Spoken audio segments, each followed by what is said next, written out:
Welcome back. Now, if you remember from last week, we did the letter O, and we talked about the ocean. And this week, we're going to do letter U, and we're going to talk about our ultimate moms. The word ultimate means the best. So if you think your mom's the best, she is ultimate. And every night we're going to discuss a new mother, a new type of mother. And tonight we're going to talk about the world's #1 mom of the animal kingdom, the elephant. And the elephant is ranked #1 for a reason, and we'll talk about that in a little bit. But let's start out with our prayer. So bow your heads and close your eyes. Dear God, thank you for a brand new day. Keep us safe, help us to learn, help us to have fun, and help us to make good choices. Amen. Okay, guys. Tiptoe over here with me and we'll do the letter U.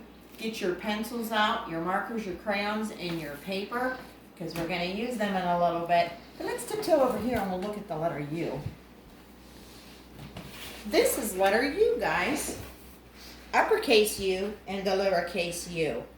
U says U and U says Every letter makes a sound and U says U and U will be the last letter, then we're going to start reviewing letters we've done in the past. U is a vowel. A, E, I, O, U are my vowels. Every other letter is called a consonant. Unicorn, umbrella, umpire, and ultimate all start with U. And ultimate means the best. So when you say something is ultimate, you say it's the best. And we're going to talk about our ultimate moms all week. Because Sunday is a special day. And you may not be able to take your mom out for Mother's Day. But you could make her a dinner at your house. Or make her breakfast in bed. There are some ideas. And maybe create some cards. And if you're watching this tonight, I sure hope you got your school packet in the mail. And if you did, I hope you're doing them together with your moms and dads.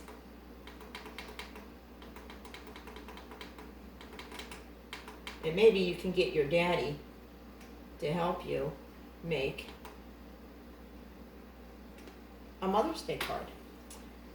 We're having some problems with our music tonight. Let me try that again. If everything was perfect, it would be heaven. Because everything is perfect in heaven. Okay, let's give it a whirl. Tonight we're going to sing about my uncle's ukulele. Because uncle and ukulele start with U. My uncle's ukulele goes unka-plunka-doo. Each night he strums it underneath the moon. Unka-plunka-doo, unka-plunka-plunka-doo. I hear Uncle's happy tune floating upstairs to my room. So your uncle's ukulele, letter U. A ukulele is a small guitar.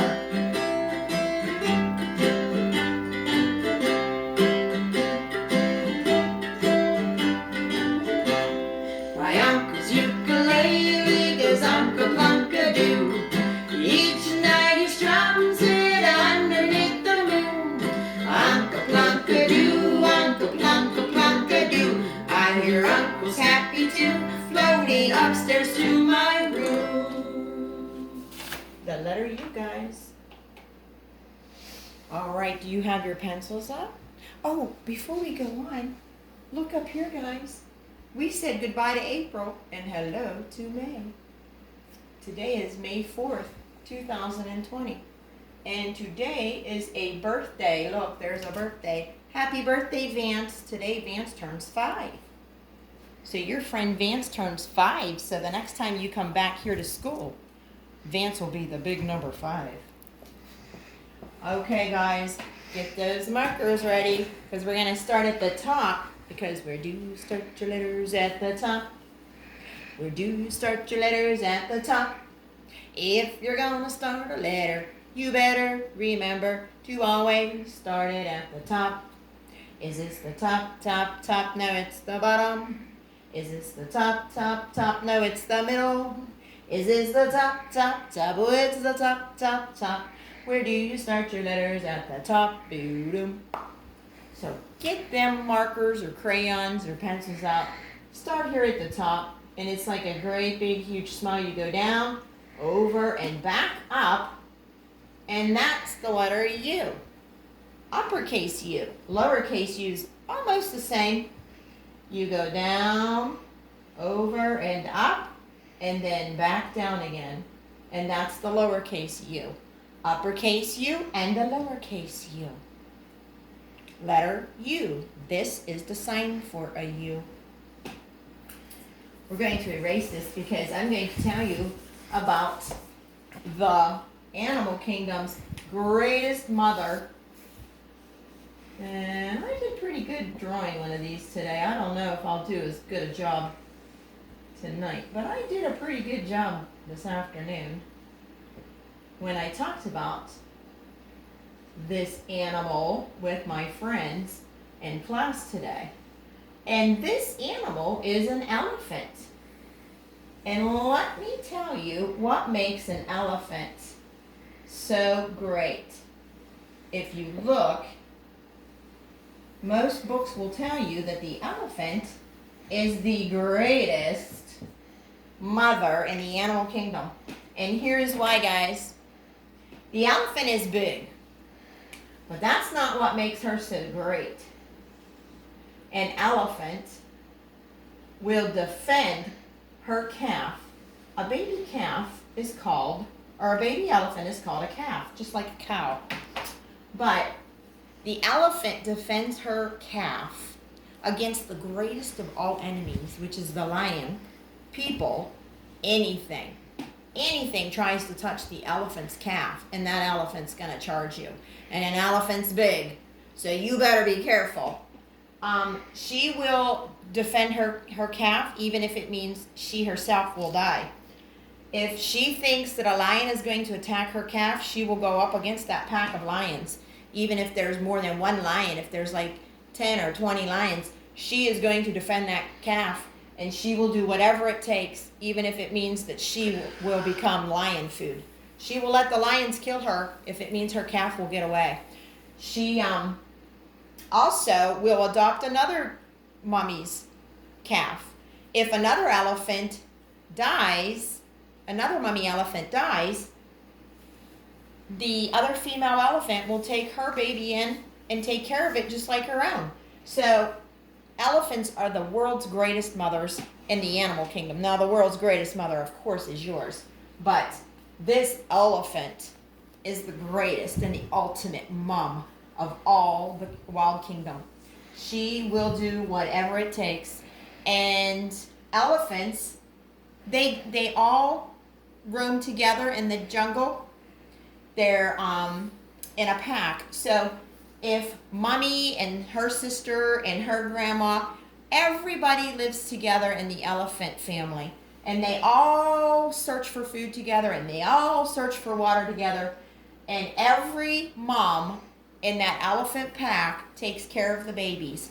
So if Aunt Emma and Aunt Eileen are busy, then Aunt Eugenia will take care of little baby Edward. So that's how the elephant kingdom works.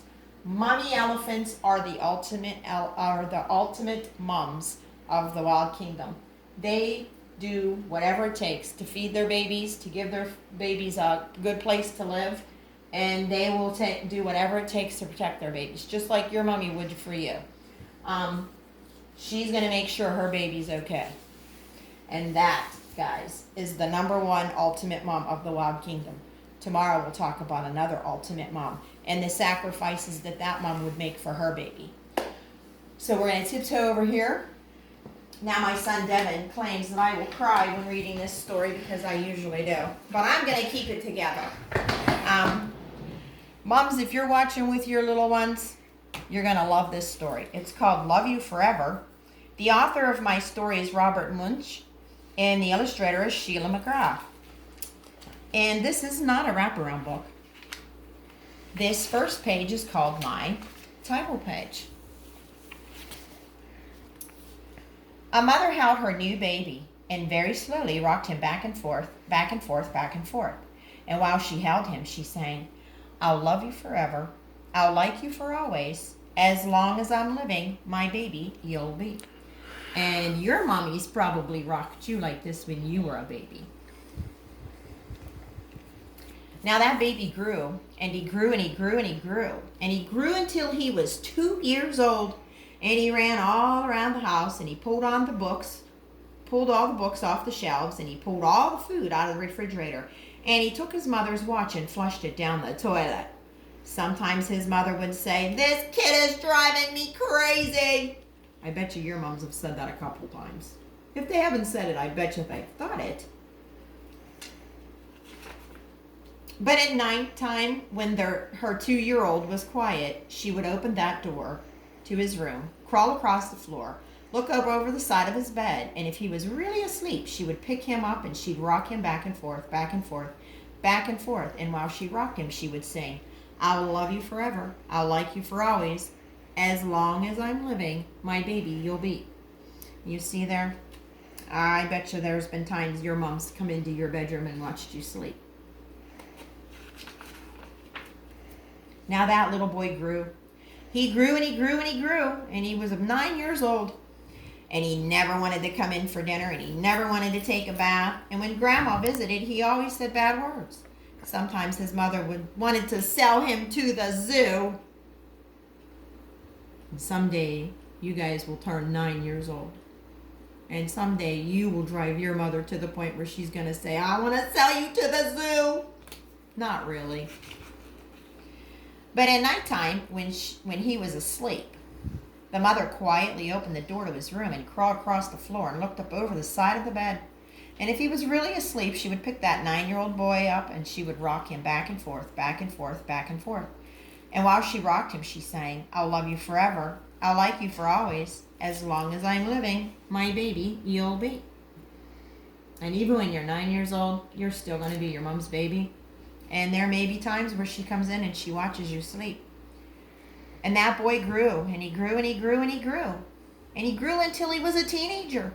He had strange friends, and he wore strange clothes, and he listened to strange music. And sometimes his mother felt like she was living in the zoo.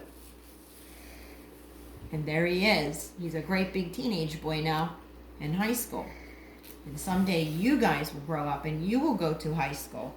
And your mother will feel like she's living in the zoo. But at nighttime, when that teenager was asleep, the mother opened that door to his room and crawled across the floor and looked up over the side of the bed. And if he was really asleep, she picked up that great big boy and rocked him back and forth, back and forth, back and forth. And while she rocked him, she would sing, "I'll love you forever. I'll like you for always. As long as I'm living, my baby you'll be." So there she is. And even though he's a great big grown-up teenager now, his mommy still thinks of him as her baby. And your mommy will too of you. Now that teenager grew, and he grew, and he grew, and he grew, and he grew until he was a grown-up man. And he left the house, and he got a house across town, which is what usually happens. Little boys and girls grow up, and then they get their own houses. 2 of my boys have their own houses now. But sometimes on dark nights, the mother got into her car, and she drove across town. And there's his mother, driving across town to go see her boy. And if all the lights in her son's house were out, she would open up his bedroom window and crawl across the floor and look up over the side of his bed. If that great big man was really asleep, she would pick him up and she'd rock him back and forth, back and forth, back and forth. And while she rocked him, she would sing, "I'll love you forever. I'll like you for always. As long as I'm living, my baby you'll be." See, that mommy, even though he's a great big grown-up man, she still considers him her baby. Just as I do Vance's daddy and Caden's daddy. I still consider them my babies. And Devin. Well, that mother, she got older. She got older and older and older. And one day she called up her son and she said, "You'd better come to see me because I'm very old and sick." So her son came to see her. And when he came to the door, she tried to sing the song she always sang. She tried to sing, I'll love you forever, I'll like you for always. But she couldn't finish because she was really old and she was a little too sick. So there he is talking to his mommy. That's that little baby that we started with in the very beginning of the book. He's a great big grown-up man now. And his mommy says, I'm not feeling too well. So her son went to his mother's house and he picked her up and he rocked her back and forth, back and forth. And he sang this song. I'll love you forever. I'll like you for always. As long as I'm living, my mummy you'll be. So it was his turn to hug on his mommy. And he sang the song to his mommy that time because his mommy isn't feeling well. And he remembered all the times that his mommy took care of him. And he said, now it's my turn to take care of you, mommy. And someday you will probably think that of your mommy. And you will say, you know, it's my turn to take care of you, mommy. And when the son came home that night, he stood for a long time at the top of the stairs. Now here he is in his own house again. And then he went into the room where his very new baby daughter was sleeping. And he picked her up in his arms and very slowly rocked her back and forth, back and forth, back and forth. And while he rocked her, he sang, I'll love you forever, I'll like you for always. As long as I'm living, my baby you'll be. So the song that his mommy sang to him, he's now singing to his little girl. And that's the end of that story. And I did make it without crying. That is a very good story by Robert Munsch. And guys, moms are so special. I have a mom, and her name is Grandma Donna, and she's very, very special to me. And she has always done very good things for me, and still does. And I'm a grown-up girl now, but sometimes she needs me to take care of her. And there have been times where I have gone up and I have helped her out with stuff, because that's what you do as a family. Just like the elephant mummies help each other out. When you grow up and you become a great big grown-up man or a great big grown-up girl, you will look at your mommy and you will say, you know, mommy, I can help you with that. And that's what we should do for one another. So be good to your moms, and always remember your mom is always the ultimate mom. I love you all and I miss you. Bye. Bye.